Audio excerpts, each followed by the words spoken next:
Good morning, everyone. First of all, buenos días. Good morning.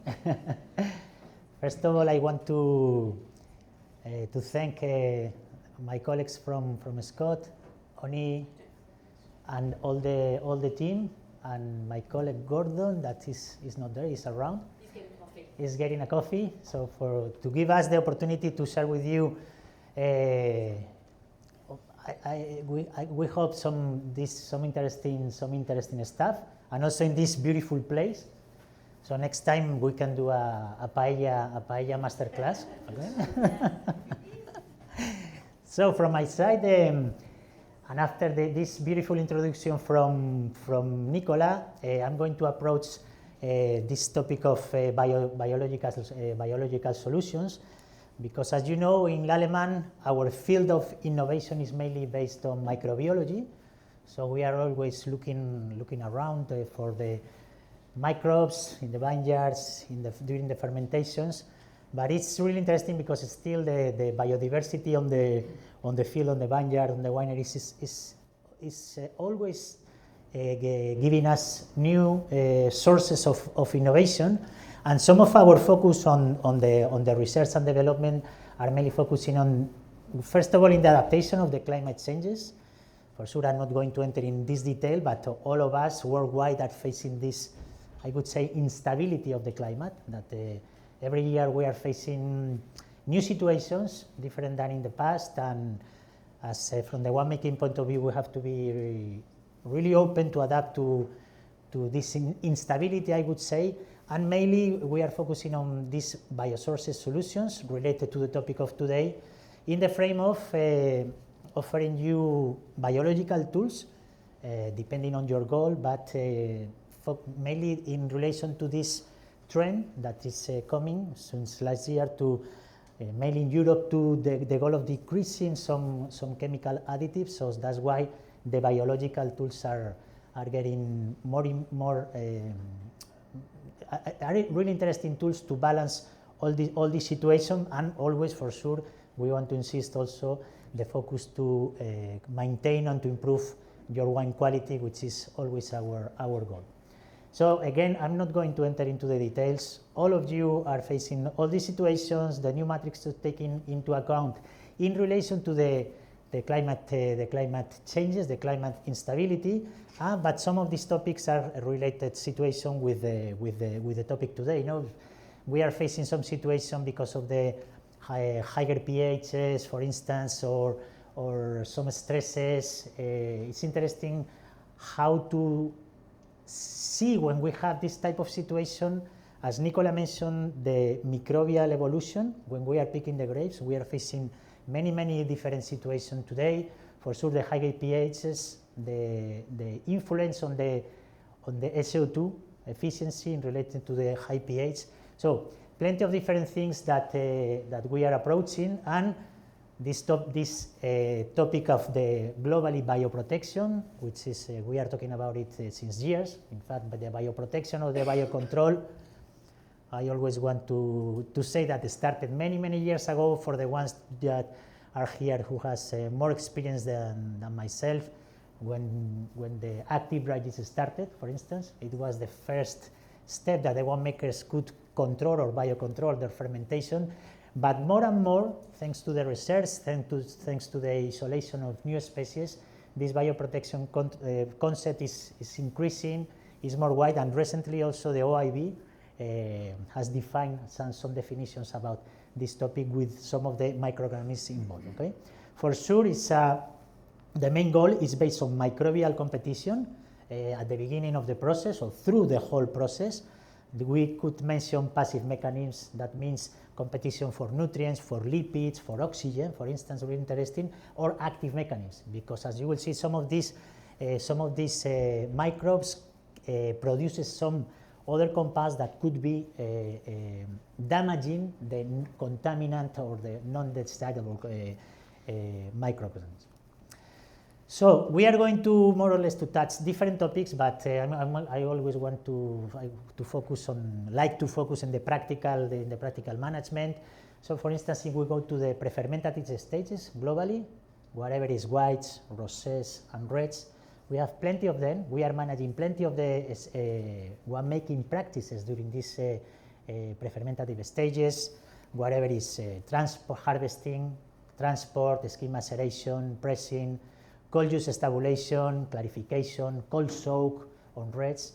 That for sure, properly management the properly management of this prefermentative stage, we know our goals: extraction of aromatic precursors, some compounds from the grapes, polysaccharides, color, etc. But if those prefermentative stages are poorly controlled, for sure, we could approach some of the risk. Okay, for sure. In the case of the rosés or the whites, the risk of oxidation, for microbial contamination, and some extreme cases, for instance, when we receive fruit or must or whatever, that the spontaneous fermentation has already started. So that means all these prefermentative stages more and more offer us plenty of different opportunities, but for sure we have to manage in the right conditions. And again, in the fact that in some cases, with the goal of reducing the levels of SO2, this is a tricky situation that we have to be open for other alternatives.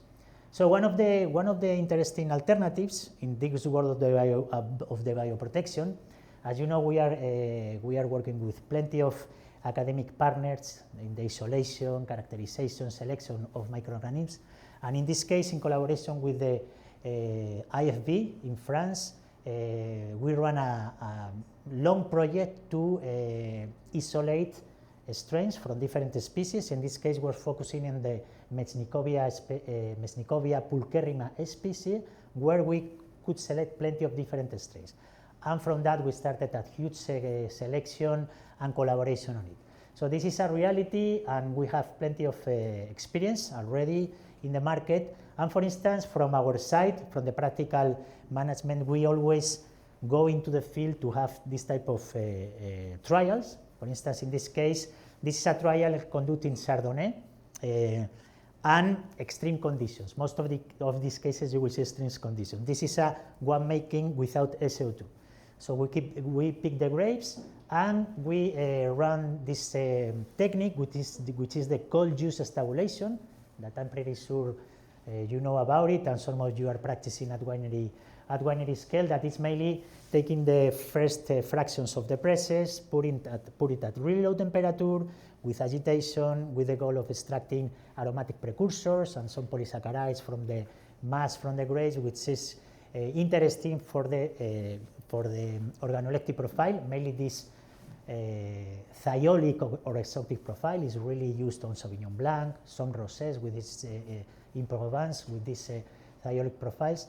And as you can see, we analyze during this, at the beginning in the mast, the microflora on this mast, and you can see here a percentage of Anseñospora, around 30%, and other yeast. And we divide the mast into different tanks at low temperature, 5 days at 10 degrees. And after these 5 days, you can see the growth of the Anseñospora in the control, which is, you know, all these species that Nicola talked about, they have the ability to grow really fast, also in low temperature conditions. And in the modality we inoculate this initia, this Mechnicovia pulcherrima, you can see the high capacity of colonization of the media. No? So this is one of the interesting characteristics. Also, during all the selection process, we found one interesting feature, which is its high capacity of consuming oxygen. So you can imagine during these prefermentative stages, the consumption of oxygen by these microorganisms, it gives us a big advantage, because we take the oxygen for a microorganism and we don't leave the oxygen to oxidize the mass compounds. Okay, so this is really interesting. And also from some other research, the capacity of consuming copper. So this is also really interesting, because as you know, the copper is a catalyst of oxidation reaction. And for instance, this topic of the copper is becoming important, for instance, mainly in organic farming, that we are facing the increase of copper in the mast, in the wine, in the mast, in the grapes. Sorry. When you're looking for these organisms that have this active competition and are creating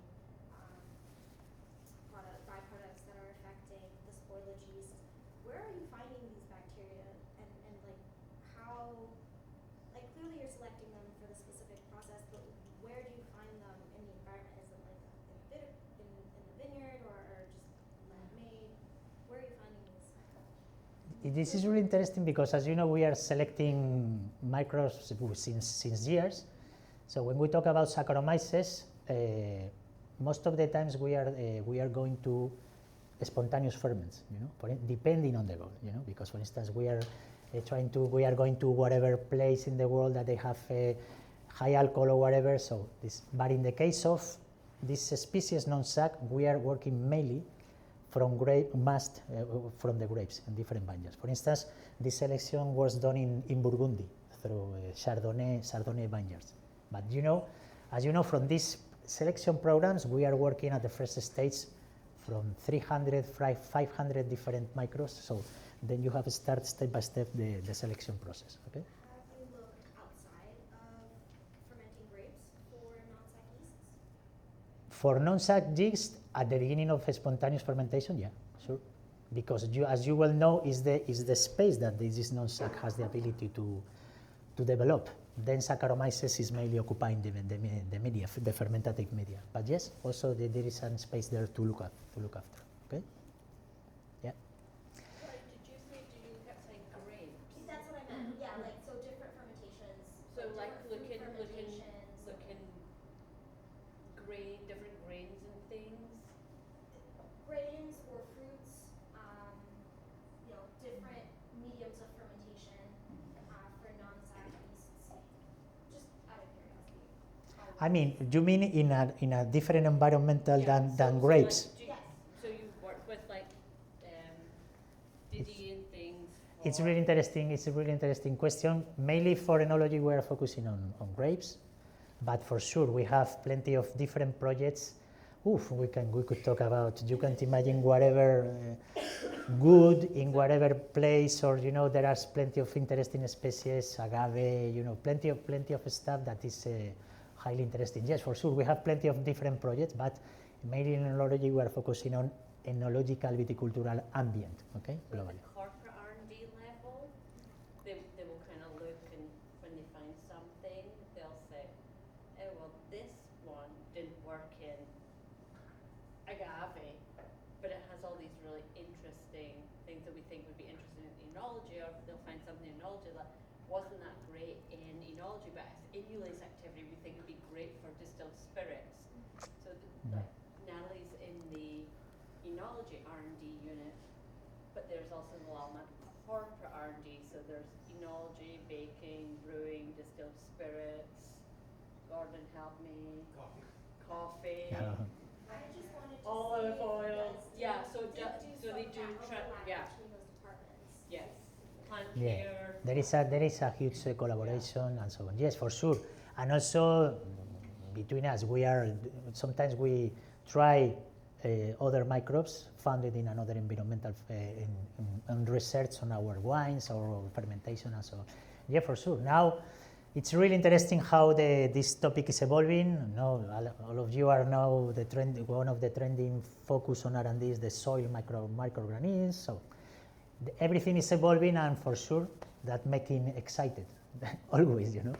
Still plenty of things to discover from many different axes of winemaking and viticulture.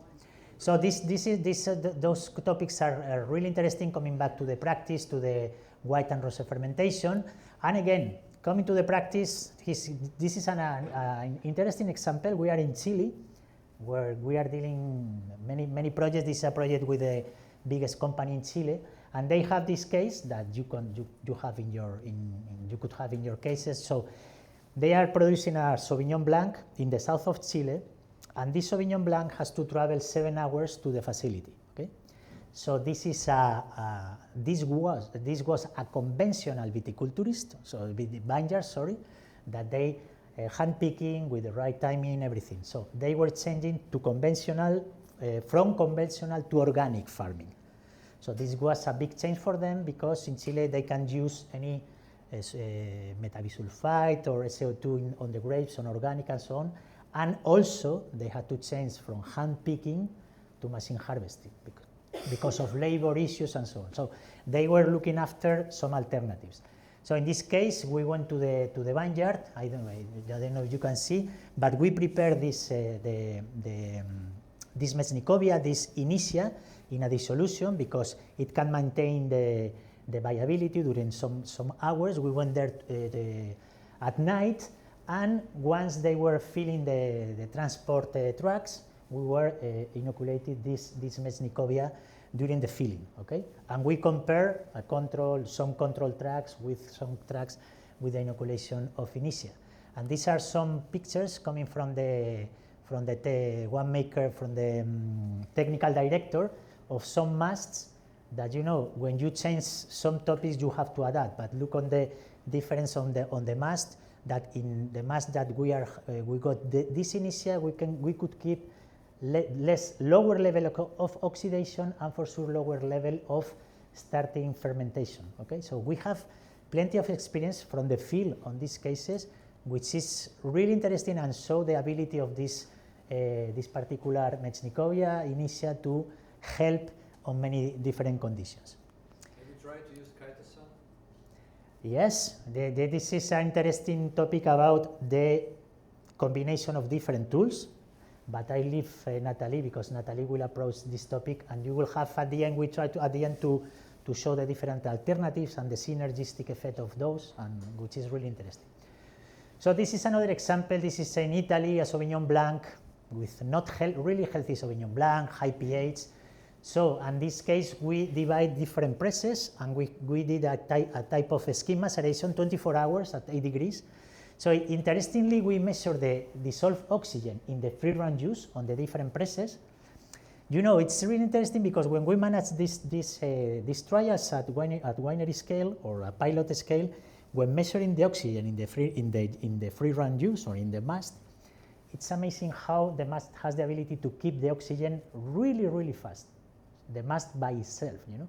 We have sensors, and it's really interesting to understand. So when a mast takes the oxygen, it's because this oxygen is oxidizing other compounds. So that's why the phenolics are oxidized and everything. So here we have a modality without SO2, the orange one. So you have the level of dissolved oxygen just in the free run juice. And we have other modalities without SO2 and without SO2 with Initia. And you can see that how these microbes has the ability to reduce the dissolved oxygen. And you have some pictures at the end of the fermentation. We run the same fermentation with the different mast. Of course, in the control without SO2, we have not really nice color. But in the others, we have better color, and we have also the measurement of the absorbance 420, which is really interesting. Of course, this was again a really extreme conditions, but to show the impact of this application of this Initia.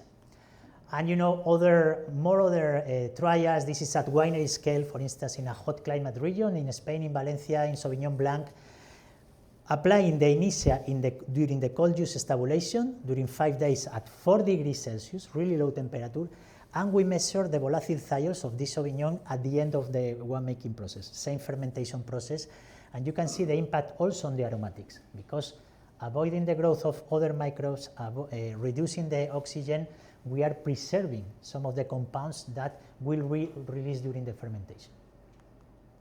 Okay, another interesting topic, Nicola has already touched this topic of bread. Now we are going to talk about bread. So when we talk about bread, we are going to talk about this global topic, which is worldwide, is still there, is always there. And I have to tell you, you mentioned about Europe, you know, I'm coming from Spain. I can talk about La Rioja, we can talk about Bordeaux. And in all these places, we have friends that asking about how to help another friend because the other friend has an issue. No? So now we are talking about how to help our friends that have issues with bread. Okay. So bread, of course, most of you with a lot of experience, you know well when are the timing that bread is the most risky situation in the winemaking. aging barrels, environmental. You mentioned about the sanitation, which is key. So all the different risks that we have during the winemaking process, but more and more thanks to the new techniques of analytics. Because most of the time when we exchange with many winemakers worldwide, yes, you know, I have issues with bread, but it's coming from the grapes. I'm pretty sure that it's coming from the grapes, So since some years, thanks to these new techniques, we are working with different wineries, analyzing the grapes, okay? So in the past, it was not easy to find bread on the grapes. Now, thanks to these new techniques, we start to find some cells of breads on the grapes. Okay, and from the research you can see that more and more there are some papers, articles related to it. The first one is coming from Bordeaux, the second one is coming from Oregon, and we are on it. Okay. I have a question because I'm familiar with this first article. Yeah. This was done by plating, wasn't it? You know, honestly, I don't have the details of because we had a winery in Napa that we did the same kind of wash the berries and all that stuff. We got a growth. It was sent to our R&D lab, and our R&D microbiologist said it's bread. Good. I said, how do you know it's bread? Well, you know, it grew on DMB. You know. Culture media, you mean in culture media? Yeah. So I actually, with Lisa van der Water, we sent it to the East Coast, to the lab to identification, and it wasn't bread. Yeah. It was Devaromyces. Devaromyces, yeah. Which also grows on bread media. Yeah. So when I always hear that the bread is coming from vineyard, I cringe, because I can believe that it comes from the vineyard if you are putting back pomace and stuff from the Yeah, for sure. You are totally. But if you're not doing that, it's going to be the same thing like Saccharomyces. Yeah. It's not going to be so much in the numbers in the vineyard. You are totally right, and I have to tell you that in the past when we started to analyze some stuff in culture media, I totally agree with you. But now with the new technique of PCR, real-time PCR, and with some specific proofs about bread, honestly, we are finding in some wineries that they know that from this specific plot they have always issue. For instance, I will show you some examples of one specific case that we are analyzing since 5 years, the same plot, of course, managing the vineyard in different way, and we are finding grapes, analyzing by real-time PCR and specific sensors from bread. But you are totally right. I'm not saying that we have bread everywhere on the vineyard, but you know well some specific case where the pomace, where you have some environmental factors on the vineyard that you could have and increase the risk is something which is there. And the other interesting factor, because Nicola mentioned about bread, and you know, I tell you, during the last 5 years, we are starting to see new situations, because I had the chance to taste wine during fermentation that you can't imagine the smell of volatile phyllus. You know, of course, this is a situation of extreme, or I would say non-interventionist winemaking. Okay, but when you feel this bread at the mid fermentation, you start to think, okay, for sure, the hygiene or the sanitation in this winery maybe is not the best, but maybe all these changes on the viticulture and so on is bringing something that is quite brand new, and maybe analyzing different plots, we are starting to see a higher influence, okay, on the grapes. We also get the lactobacillus. Ah, yes, for sure. There are so many dairies where the vineyards are in Napa. Yeah.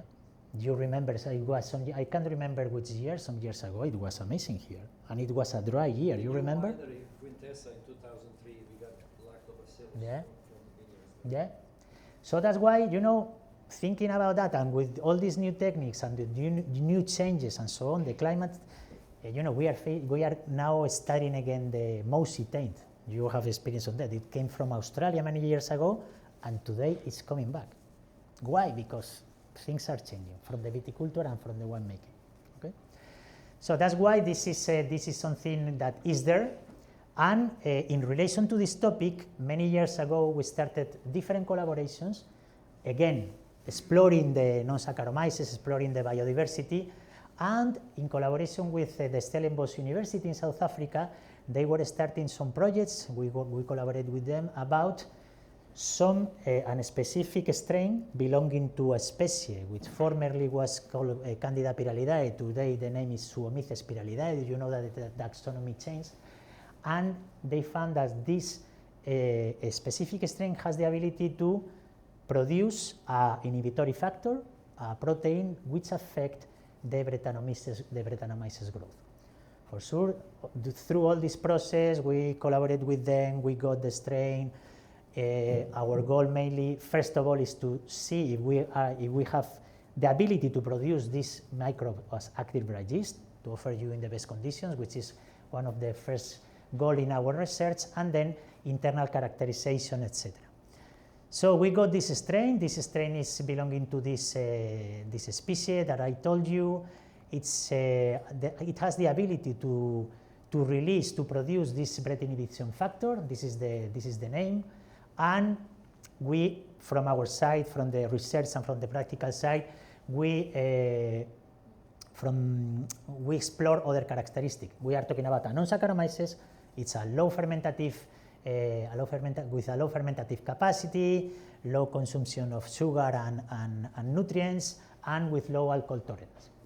So from the previous research from Stellenbosch universities, as you know, from the lab, they work mainly on synthetic media, sometimes mimicking mast, but you can see here this experience, starting experience with the inoculation of 10⁻³ of Brettanomyces, only with Saccharomyces. You can see the development of the Brett during these stages, but when we have at the beginning in the fermentation media this strain, this salva, which is the name, we can see a suppression of the growth of Saccharomyces. So it's an inhibition. There is an inhibition of the Brettanomyces growth, and for sure from our experience we saw also that it doesn't have an inhibition for Saccharomyces side, and you can see there are some pictures about the disturbing of the cell wall of the membrane of Brettanomyces with the presence of this strain with analysis of this inhibition factor. So then in the lab we have plenty of experience. I want to show you a few of them. For instance, we compare with other non-Saccharomyces from other species, and you can see again here how the presence of this strain, of this salva, has the ability to decrease the population of Brettanomyces and avoid its growth during the fermentation. Okay, and then yes, my role is mainly going to the field. So we started with some pilot trials. In this case, in Italy, this is a mast of Cabernet Franc, and as you will see in all these trials, we went to again extreme conditions. You will see that most of the cases without SO2, most of the cases with high temperature, and so on. So in this case, we had this Cabernet Franc, and they inoculate a Brett population 10⁻³, and in one modality we add extra SO2, in other without SO2, and in other we inoculate this salva, and we kept this mast 24 hours at 20 degrees, and then after we inoculate this Saccharomyces cerevisiae. When we analyze at the end of the alcoholic fermentation the 4-EP and the 4-EG, you can see that also with SO2, for sure without SO2, we started to have some presence of these compounds, these volatile phenols, while in the modality with salva, the production of these volatile phenols was really low, and also some difference on the VA at the end of the alcoholic fermentation. So this is in Spain, in Tempranillo. This is the winery that I told you that we are working with them for years, and our goal here was to spray this salva on the boxes after the harvest, and we took all these boxes to our experimental winery in Rioja, that we have an experimental winery since years there, and again without SO2 we divide in different devices, and we follow the same vinification process, just with the addition of Saccharomyces cerevisiae and we leave also the risky conditions because we left the spontaneous malolactic fermentation. So at the end of the malolactic fermentation, we start to show the analysis by PCR. We saw the population of Brettanomyces, and thanks to the presence of this salva, we have the lower cells at the end of this extreme process. And this is here, this is a winery trial. Again, talking to a winemaker, she has this thought that this Syrah every year she has issues because of the possibility that the bread comes from the grapes. She has done previously some analysis by PCR. So the idea here was to divide the vintage in two different tanks. In one of the tanks, in both of the tanks with SO2 in this case, but in one of the tanks, this was a mix of whole cluster and the stem bunches, and filling by lawyers, as you know, the ones that are practicing this whole bunches vinification, and we were adding this salva during the filling of the tank. And then we follow the same vinification process with Saccharomyces cerevisiae, and after alcoholic fermentation, we control the malolactic fermentation with the BP41. So we received the analysis panel from ETS, and these were the numbers at the end of the malolactic fermentation.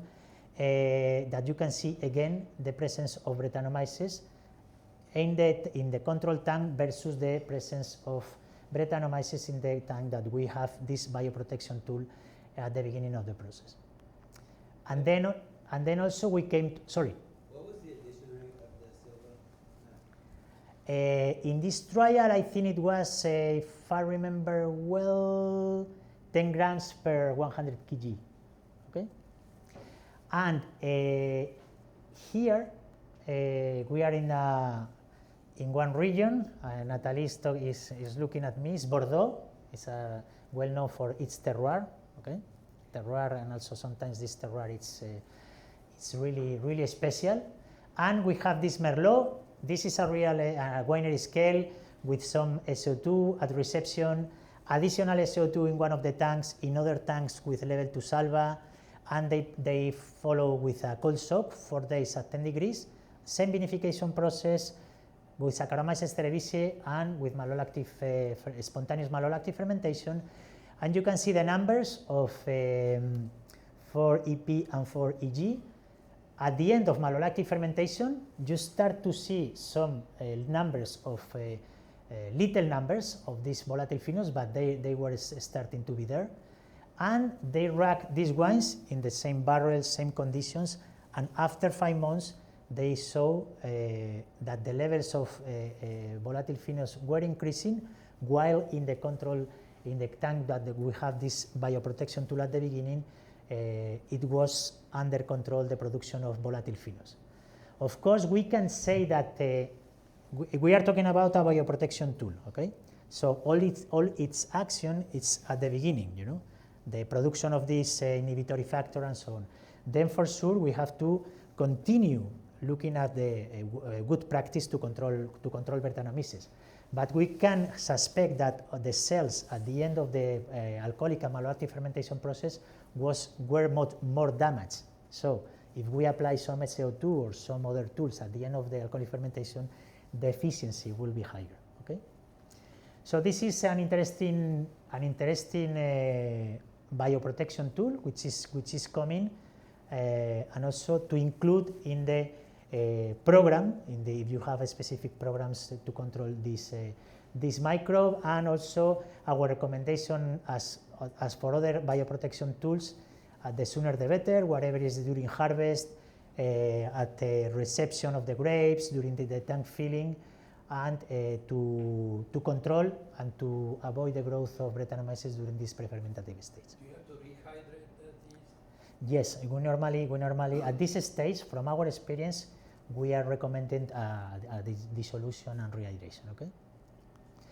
How long do you have to wait to rehydrate these? In this case, you know, because for instance, we have, if you are receiving the grapes in the winery, the rehydration and a specific temperature, you know, we have the specific temperature, it's 15 minutes of rehydration, and you can apply during the, And in the case you are going to the vineyard, as I told you, this preparation of water around 30 degrees, we can keep it to 6 to 9 hours because we follow the viability and it's maintain the viability, okay?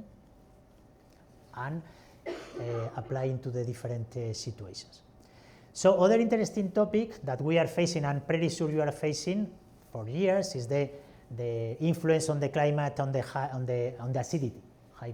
We have higher pHs, low acidity, and for sure the efficiency of the SO2 is lower. We know all of us know about it. And again, since years, many years ago, we started to through plenty collaborations with different academics worldwide to look after these specific strains from this specific species, which is called Lysanthaea thermotolerans, which has an interesting ability. It's the production of organic acid from the consumption of sugars. Okay? So it has the ability to produce lactic acid or lactate from sugars. Okay? So this is an interesting topic and tool to look after, because for sure you have different tools for managing the acidity, chemical actions, and also more recently physical actions to balance the acidity or to play with the acidity. But this biological tool is really interesting, and again, we are talking about microorganisms, we are talking about how to apply in the best conditions. So that's why we have a huge experience about the recommendations of winemaking application in red winemaking, in white and rosé winemaking. So we have this strain that we selected many years ago in Rioja, which is called Lactia, and you have a range of conditions, no? With the inoculation at the beginning of the process. In this case, we are talking about a fermentative. Don't forget that this Lysanthaea has the ability to ferment. But the proposal is to start the fermentation with this Lactia and then finish the fermentation with a Saccharomyces. Okay? But in this case, there is a fermentation behind because it consumes sugars and producing organic acid. So for sure, as higher the pH you have in the grapes, the better adaptation this strain has, and this is one of the goals. It can produce from 2 to 5 grams per liter of lactic acid in red winemaking conditions, maceration. I'm always talking about maceration, not in liquid phase. And also it's interesting because depending on the time we let her ferment, you can increase the production of lactic acid, and also we can play with some levels of SO2 at reception, which is also interesting to combining also at the beginning of the process. So these are the main recommendations. Also important the temperature. So we always support you the right recommendation for the application. I'm not going to enter into many details, but for instance, I don't know if you can see it, this is a Tempranillo, and as you know, Tempranillo is a difficult variety to manage the acidity because it has a lot of potassium it's potassophilic, take a lot of potassium from the soil, so we have a huge precipitation of the salts, of the tartaric salts. So it's not easy to manage the acidity, so a lot of tartaric acid is used at the beginning of the process. So in this case, we compare the addition of 1.5 grams per liter of tartaric acid versus this biological acidification with Lactia, 24 hours, and then with the inoculation of Saccharomyces cerevisiae. You have the final wine analysis, the impact on total acidity, the decrease of pH thanks to the production of lactic acid. So it's really interesting because more and more, many different winemakers in many places are looking to this possibility. For instance, in La Rioja, where we have these wines, Reserva and Gran Reserva, that they are keeping the Tempranillo from 1 to 3 years on barrel. Having some lots fermenting with this tool is really interesting because it keeps really well the acidity, the freshness, because don't forget that the salts of lactic acid are more stable than the salts from tartaric acid. Okay? And one of the main applications some winemakers are doing in worldwide is to ferment some tanks or a few tanks with this technique to have an acidity reserve for the blending afterwards, when you have a coupage or a blending. So it's quite interesting because also in the sensory and the aromatics, you are thinking of lactic, but it's really a fresh and citric perception. It's not like the classical lactic perception.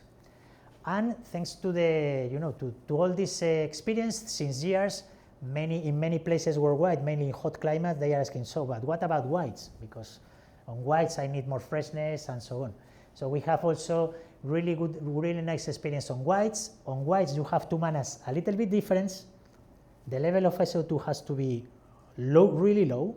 The temperature at inoculation has to be a little bit controlled around 18 degrees, and with some recommendations to take a lot of advantage of this lactia. And again, look, this is a Macabeu from the south of France, pH on the mass 3.74, and looking on the possibility of production of lactic acid, we have another interesting tool, again, to ferment some tanks and as a blending component, really interesting. And don't forget, again, the lower the pH, the better efficiency we will have from the SO2 we are adding. Are they stopping malolactic then fermentation so they get more lactic from the malic? Super interesting question. I didn't want to enter in all the details, but this is a really interesting question, and so I'm going to enter in the detail. In white wine making, it's not an issue. In fact, it's an advantage because in high pH mast, when you have lactic above 2, 3, there is a high inhibition of the malolactic fermentation. This is interesting, for instance, for the base sparkling. You are managing a base sparkling and the pH is not the best one for you. This technique is really interesting because you will have higher acidity and also you are controlling the development of the malolactic fermentation. But in reds, which is also the case, we have also specific experience and protocols, and here one of the proposals is to run the co-inoculation with some specific bacteria. So we have also taken in mind this recommendation, because for sure, if you finish a red one making with 3 to 4, 5 grams per liter of lactic acid, it will be really difficult to handle the malolactic fermentation. So again, this topic is also to have in mind as well. So this is a nice transition because I always want to insist on the topic. Most of the time we are working hardly on the vineyard, alcoholic fermentation, pump overs, racking, everything, and then okay, everything is done. So let's go to another thing, because the malolactic fermentation will be done by itself.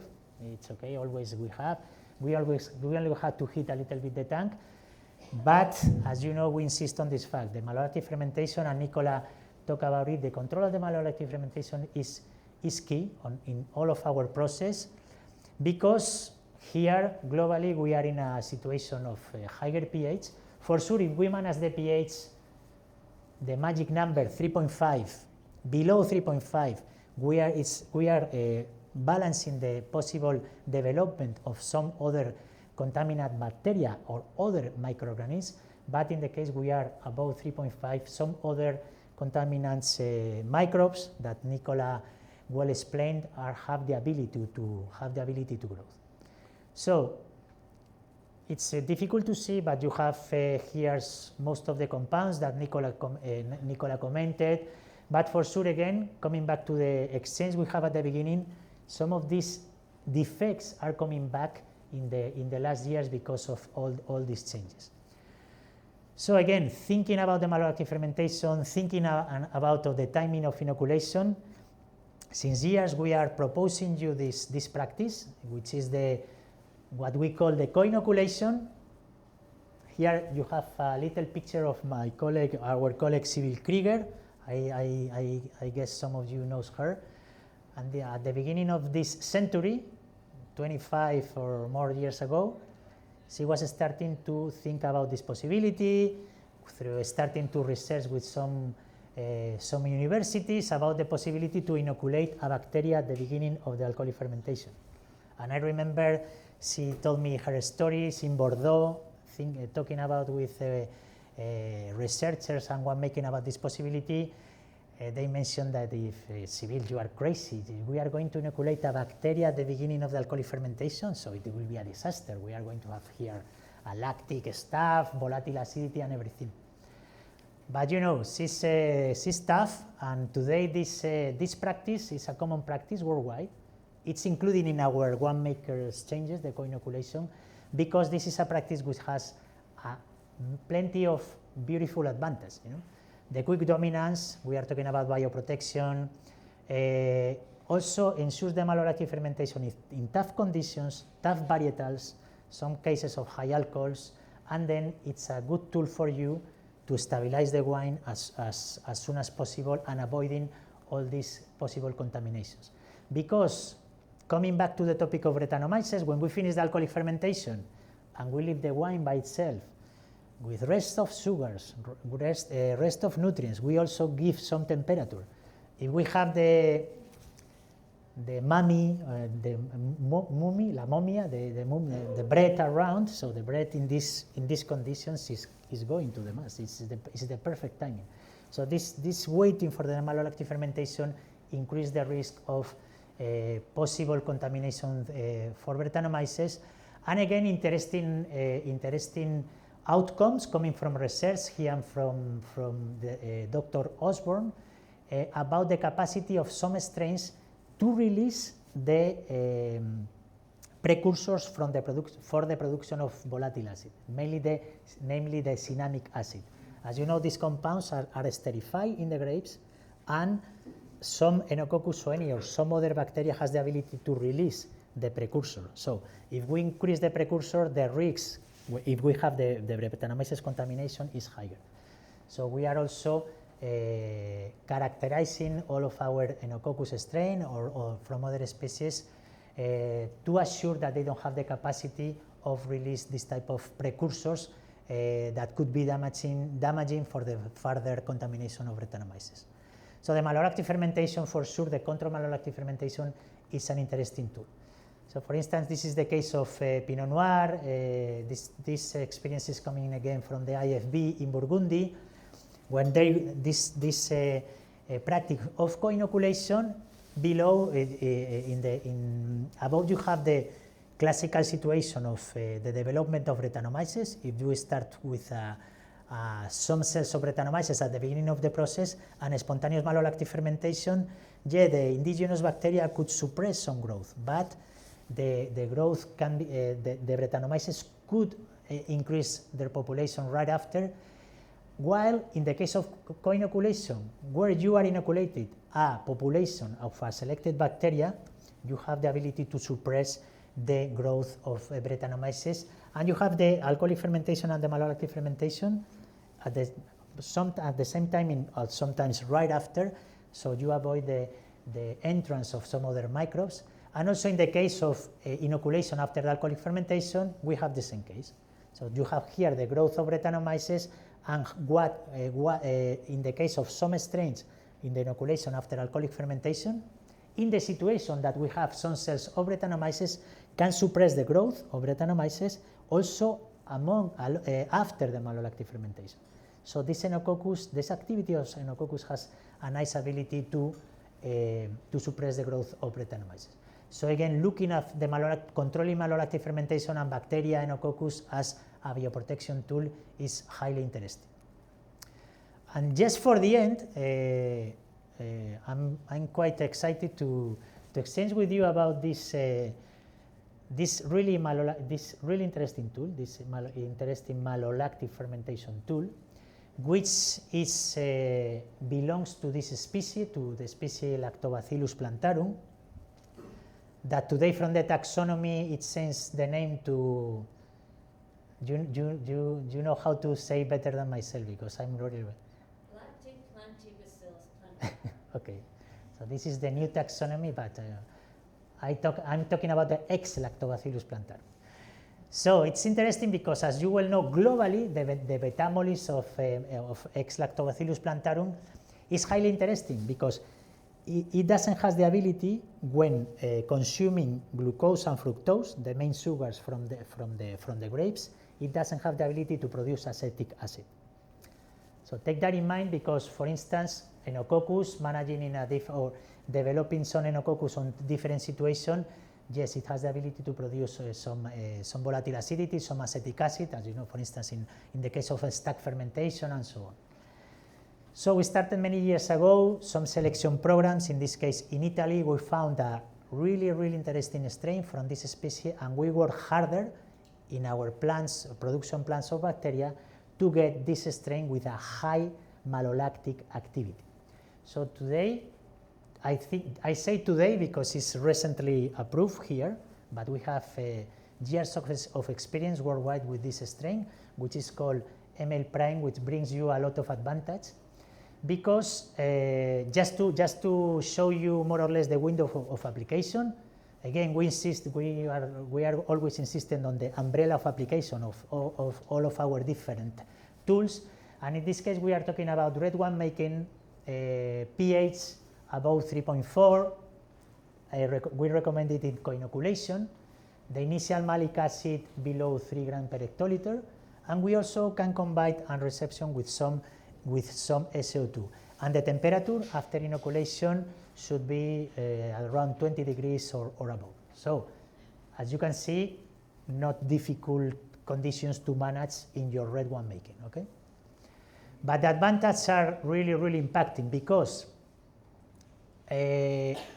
this specific metabolism, you will get the malolactic fermentation without volatile acidity production, which is a really good advantage, limiting the growth of other microbes. You have here plenty of experiences that show you the reduction of volatile acidity at the end of the process in plenty of different situations. This is for me one of the main advantages from a winemaker point of view. This important malolactic activity, because it's just like enzymatic activity, malolactic activity, you will have the malolactic fermentation done globally in conditions about you have here in 3 days during the alcoholic fermentation without producing of malolactic fermentation. 3 to 4 days depending. So most of the time, I remember when we started to run experiences at winery scale, plenty of the winemakers that didn't have the time to measure the malolactic, the malic acid. It's really, really fast consuming, okay? So you finish the malolactic fermentation, you can see plenty of them, Cabernet Sauvignon, Grenache, Pinot Noir, Merlot, etc. And on green you have the days to consume the malic acid, okay? So imagine all of the advantage on this case for your winemaking process, you know? I always talk about this anecdote because in Spain, in Ribera del Duero, we have one big client and big winemaker that is managing a lot of Tempranillo from Ribera del Duero, and every year he calls us around November because in Ribera they are finishing the alcoholic fermentation around October, November, and it's a cold region, so the temperatures are dropping down, so they have to heat the tanks and everything. So the Christmas are closer, so sometimes for the Christmas vacation, Christmas holidays, all of them are still analyzing the malic here, this, da. So since 5 years that he's working with ML Prime, around 10-15 of November is a call, oh, again, I have all the winery with malolactic fermentation done. Again, another Christmas with champagne, with with wine. This is great, you know. So it sounds a little bit, it's a joke, but it's a reality. Mainly in some regions that you have to deal and to manage difficult malolactic fermentation, analyzing, and so on and so on. It's really interesting and impacting, but also some interesting outcomes because for sure we characterize the no production of some compounds, biogenic amines, diacetyl, etc. And it has a good impact on the wine color stability. I don't have the time to enter on this detail, but for sure with Nicole and the team they can share information with you. And coming back to the topic of the bioprotection, this tool, it's interesting because right after the alcoholic fermentation, you can have the stabilization of the wine with other tools that Nathalie will introduce you, and also it gives you more flexibility in the management of the process and the malolactic fermentation. So really interesting and exciting tool for you. And just last but not least, in all the experience we have, it has the ability to increase a little bit the production of lactic acid from the malic, which is also interesting to have an additional touch of acidity in your wines at the end of the process. So from my side, it's I mean, I talk about plenty of things. I hope it was interesting. I hope it was interesting for you. But just to come back to our goal to offer some biological tools that help you to reach your goal, to control your fermentation, and of course to reach your goal, improving the wine quality and having success on the market. So thanks a lot for your attention.